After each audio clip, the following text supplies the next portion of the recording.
یہ ایک ظالم کافر تھا، وہ حضور کی خدمت میں آیا، کہنے لگا میں نہیں مانتا قیامت آئے گی۔ حضور نے اس کو دلائل دیے، تو جب دلائل کے سامنے بے بس ہو گیا تو کہنے لگا کہ جس قیامت کی آپ بات کرتے ہیں وہ قیامت آ بھی گئی تو میں نہیں مانوں گا۔ اور ذرا دیکھیے وہ کیا بول رہا ہے، بل یرید الانسان لیفجر امامہ، وہ کہتا ہے اچھا اگر قیامت قائم ہوئی تو یہ گناہ، یہ جرم، یہ بدی، یہ بدکاریاں رب کے سامنے کروں گا۔ مذاق اڑاتا ہے، تمسخر اڑاتا ہے آخرت کا، کہتا ہے جو بدیوں کا کاروبار میں نے گرم کیا ہے، جو بدکاریاں میری زندگی کا معمول ہیں، اگر قیامت قائم بھی ہو گئی تو میں یہ سارے جرم رب کے سامنے کروں گا۔ پھر وہ مجھے پکڑ کے دکھائے، پھر پوچھتا ہے اچھا قیامت کب آئے گی؟ یہ تمسخر کے طور پہ پوچھتا ہے کب آئے گی قیامت، میں جرم رب کے سامنے کرنا چاہتا ہوں۔ اللہ اکبر۔ اب جواب سنیے، اب لفظوں کا ترجمہ اس زور سے کیا ہی نہیں جا سکتا جس زور کے لفظ ہیں۔ وہ کہتا ہے قیامت کب آئے گی، میں تو یہ جرم رب کے سامنے کرنا چاہتا ہوں۔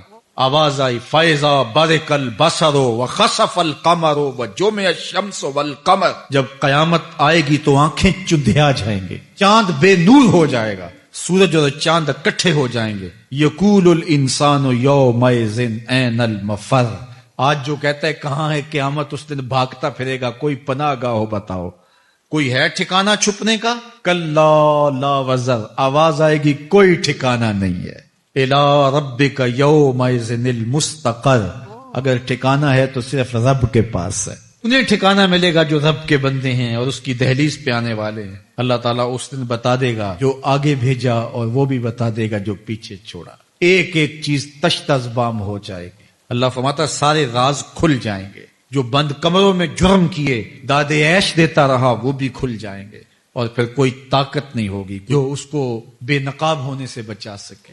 تو وہ کتنا سخت دن ہوگا۔ ایک قبیلے کی صلح کروانے کے لیے حضور علیہ السلام تشریف لے گئے، وہاں کچھ تاخیر ہو گئی تو صحابہ نے حضرت ابوبکر صدیق کو کہا کہ حضور رک گئے ہیں تو نماز کا وقت جا رہا ہے، آپ نماز پڑھا دیجیے۔ تو حضرت ابوبکر صدیق رضی اللہ تعالیٰ عنہ مصلی پہ کھڑے ہو گئے، اب نماز شروع ہوگی، ادھر سے حضور بھی فارغ ہو گئے۔ تو آقا کریم علیہ السلام جو ہی تشریف لائے، صحابہ کی صفیں بندی ہوئی تھی، حضور کو دیکھا انہوں نے راستہ چھوڑ دیا، پیچھے سے لے کر کے مصلی تک صحابہ نے حالت نماز کے اندر حضور کے لیے راہ کشادہ کر۔ کاش کہ یہ حدیث سب لوگوں نے پڑھی ہوتی اور امت میں اتنے فرقے نہ بنتے، اور یہ سوچ کبھی نہ پنپتی کہ نبی کے خیال سے نماز ٹوٹتی ہے، یہاں تو راستے چھوڑے جا رہے ہیں۔ اللہ اکبر۔ اور یہ حدیث کہیں چھپی نہیں ہے، بخاری کے اندر چھپی ہوئی ہے۔ آقا کریم علیہ السلام تشریف لائے تو صحابہ نے راستہ چھوڑنا شروع کر دیا، نماز بھی چل رہی ہے اور حضور کا راستہ بھی چھوڑ رہے ہیں۔ بالکل حضرت ابوبکر صدیق کے پیچھے آ کے حضور کھڑے ہو گئے، صحابہ نے اپنے ہاتھوں کی پشت پہ ہاتھ مارنے شروع کر دیا۔ تالی لگانا، سیٹی مارنا یہ شیطانی اعمال ہیں، لیکن ہاتھ کی پشت پہ ہاتھ مار کے متنبع کرنا یہ مختلف مواقع کے اوپر یہ جائز ہے۔ اب جب حضور آ کے پیچھے کھڑے ہو گئے اور صحابہ سمجھے کہ حضرت ابوبکر صدیق ایک استغراق کے عالم میں ہیں، ایک کیفیت کے جہاں میں ڈوبے ہیں، تو انہوں نے اپنے ہاتھوں کی پشتوں پہ ہاتھ مارنے شروع کر دیے۔